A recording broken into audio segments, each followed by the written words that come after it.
Well, Froggy, I just told you my big secret. How do you feel?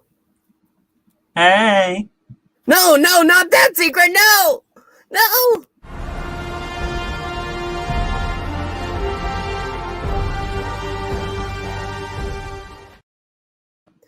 Hello, everybody. My name is Puppetine from the Geeky Puppet Show here on the Geeky Puppet Show today. For what?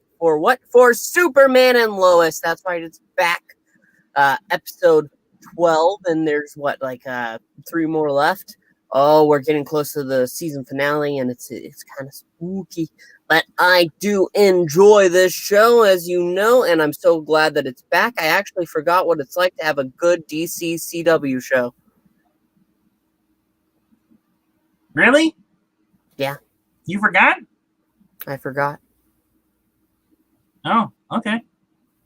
I mean, after weeks of Naomi and The Flash, I needed something good in the system to inject it straight into my veins. You're saying your faith in humanity and DC comic book television was gone in The Flash. Yeah, it was gone in The Flash. Hello to you, Maranya. Make sure to check your Discord after, because we were talking about doing something later, but we need you for it. And your mother. No, not her mother. Though she's a beautiful woman. We're excluding her mother? That's sexist. We're excluding her beautiful mother. That's right. But we are here to talk about Superman and Lois. This is the big one. The reveal has come. Clark has revealed to Lana Lang that he all along has been Superman.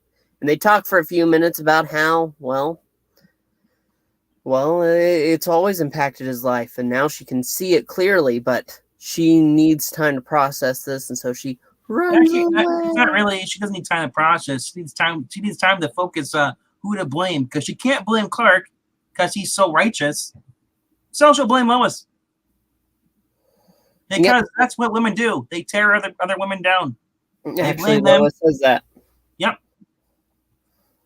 And I honestly, Lana, great actress, cute actress, but her character on the show, not needed. You're old news. Let the doppelganger have her. It's a little difficult. But speaking of doppelganger, we can actually dig into the real plot of this. Well, they have the necklaces, and Clark wants to figure out how to destroy them. But it seems... Well, yeah. Well, before we skip to the meat and potatoes, we'll just say, yeah, they need it in order to destroy the pendant. Needs an incredible amount of energy, but they figured they needed Clark and the other Clark, but well, the other Clark's dead. So the next best thing is talk to his brother. But before that, he goes and talks to the other Jonathan doppelganger, tries to recruit him, learn more, but he's not having it. So he goes and talks to his brother. His brother said, like, well, one condition, I just want to have my brother. And he's like, well, and he tells Clark, Superman, he's like, I don't need I understand. I have no idea. I have no need to convince you. I need to talk to your wife. Yeah, essentially, and he has flowers. Yes. But before we get into that part, where Jonathan, it's his first day back to school. Same with Jordan, and then I forgot her name is the other Natalie. And they all go there, but Natalie says, you know what? I need to show you something. So they skip school. Jordan's like, you can't do on your first big back, man. You can't skip school. Doesn't look good, bro. And Jordan's so Jonathan's like, dude, are you serious? Really? Whatever. And they go with Natalie to Natalie's home, and she opens a spot in her closet to reveal that she has her own battle suit. Now, yeah, she is starting to build one, but and she's actually doing it for herself. But she tells Jonathan, with your doppelganger coming to this earth, I realize maybe you need it more, and it should be able to fit you too. You know what? That suit will be better when it fits a man. Oh no. No. This is good writing, Froggy. I looked at that suit though, and I was like, "There's no way Jonathan or Jordan's fitting in that. The curves on that suit, it's too small of a waist." Well, And he has broader shoulders. It'll be fixed up. But they need something to power the suit, she reveals. And so they decide to go digging through caverns, trying to find some XK. Go back to the mine where the portal is, like not even less than 50 feet away from them. They need to get XK. Big XK powers her dad's suit. And she can't. It was like when Jordan's like, why can't we just take XK from your dad? It's like, well, he'll notice that. You know, parents are. So so they go there. They're digging out. He's like, it's gonna take them forever just to get there. They said like the school's running over. They've been there all day, and basically Jordan pulls a Jonathan. He's like, hold on, I got a better idea. He uses heat vision to carve a hole out of the pillar, which I figured it was going to cause a collapse anyway. But instead, the way they did the collapse in this is that, he triggered the XK explosion. Yep. And he raced them out there, and they were gone, but they left the backpack there, so they didn't. Their mission wasn't a success, it's failure. So they go back to her place, and they're all just having fun. When Henry, we'll get back to Henry when he comes home. Yeah. Well, there is a plan. There is a new plan that Superman has figured out. Him and Tal-Rho should be able to destroy these pendants. I'm trying to remember the other way that was an option that... they want to blow up the mine around the portal, to collapse the portal. Right. And Superman says, no, I need to protect both worlds. Yeah. No, he's fair. That is fair. But with this, they decide, okay, we're going to destroy the pendant. And ultimately, they come together, they take off the cuffs, him and Tal-Rho start to shoot their laser eyes at it. When suddenly... It's heat vision, you dummy. You sound like a poser. They're laser eyes. They're heat vision, laser eyes. Are there lasers shooting out of his eyes? Yes. They're not lasers. They're lasers. They're not lasers. They're not lasers. They are... Tell me what a laser is, Froggy. Go ahead. The laser is what we use in Star Wars.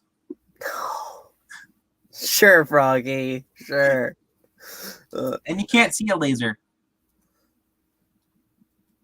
Hypothetically, you cannot see the laser. You can only see where it hits. You cannot see it going across.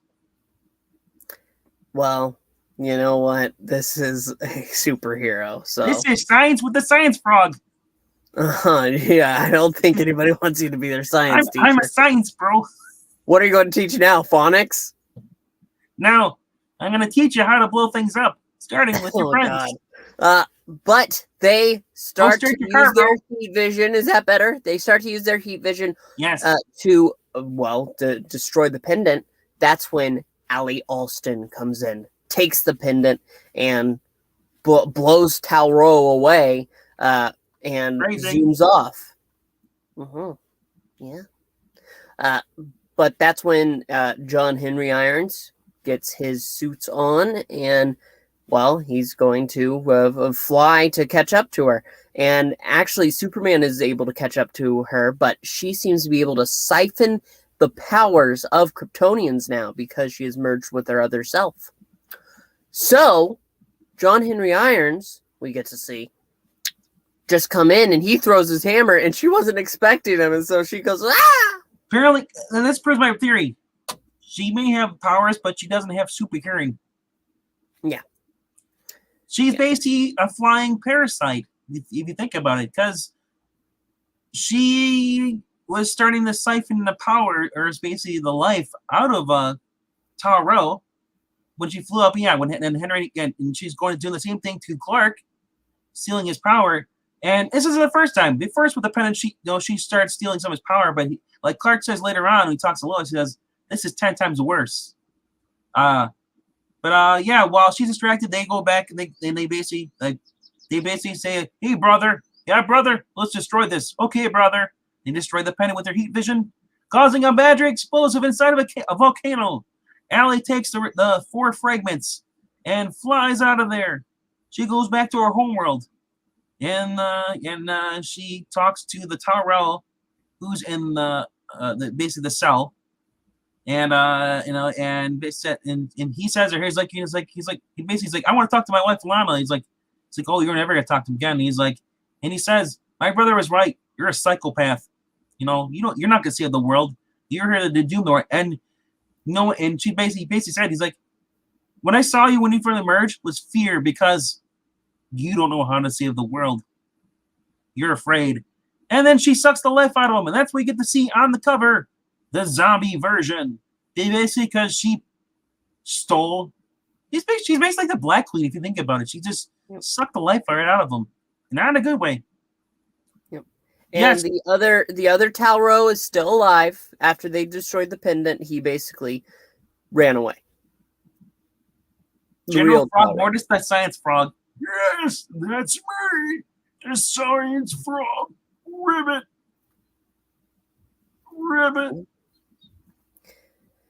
Bill Nye, the science guy. Yeah. Well, that's about it, though. Yeah, there we go. Overall, there's one more piece of information here at the end, though, because Clark and Lois go to talk to Lana, and Lana goes ahead and says, I'm not really mad at either of you. This is just hard because I have to lie to my daughters and my husband, and I was going to tell Sarah, but I don't want her to have to lie as well. So Lana's keeping the burden to herself. And then she says, proves to be an even bigger bitch and says, well, since, all this happened our families cannot talk to each other anymore because I don't want to lie to my daughter. I don't want to lie to my husband. Blah, blah, blah. And I'm just thinking, like, Lois should have backhanded her. You selfish bitch. We told you this because we cared about you. It's a burden. And it just, I understand she'd be mad. If anything, she'd be mad at Clark, but she can't be mad at Clark because you realize that Clark did it for a solid reason. They were kids. But for her to take this all out on Lois, oh my gosh, Lois should have just punched her in the face. And she's like, you know what? You're just mad because he chose me over you. You're jealous. Get over it, Lana. Yeah. That's what it turns out. I think she's still jealous. Because remember, she asked him, did you ever love him? And he said, yeah, I did. But he didn't, she even says, but not enough to tell me your secret. Would you have told him? No, you wouldn't have. Well, especially because she is dealing with her separation from her husband. So, yeah. And her husband thinks that she's got a new boyfriend already because she said to her daughter, I went for a 6-hour walk the other day. And when her daughter told Kyle's like, what the fuck? Pretty much 6-hour walk. All she had to just say is, we couldn't reach her. He said that, her car broke down and she didn't have her phone with her, or her phone was out of battery. Or she could have just said, you know what? Where I was hanging out with Lois Lane later on that night. Or could have done that. Or there's so many things she could have said, but instead she had said, I went for a 6-hour walk. That's not good writing. That's unless they're trying to imply that she's a moron. Well, I don't take too much. I don't take too much from that. It's whatever. There's a reason why I'm gonna miss next week's episode because I'm going for a 6-hour walk, bro. It wasn't that bad. We watched The Flash and Naomi. Come on. Yeah, I understand that, but Naomi wasn't offensive bad to me, though. Naomi was just meh. Well, this isn't offensively bad at all. It's good. Every time I see Lana, I want to smack her. Well, that makes you frustrated. I want to lay the frog down on her. Oh, no. But overall, I think it's a really good episode. We're going to be dealing with this tension for the oncoming weeks. Only 3 more episodes remain in this season, and then we are done. No more Superman and Lois until probably next year. Wow. And all we have left is Kung Fu. Yeah. Well, it'll be easy Wednesdays. It'll be Kung Fu and Miss Marvel. And what? Miss Marvel. How dare you? And Biggin.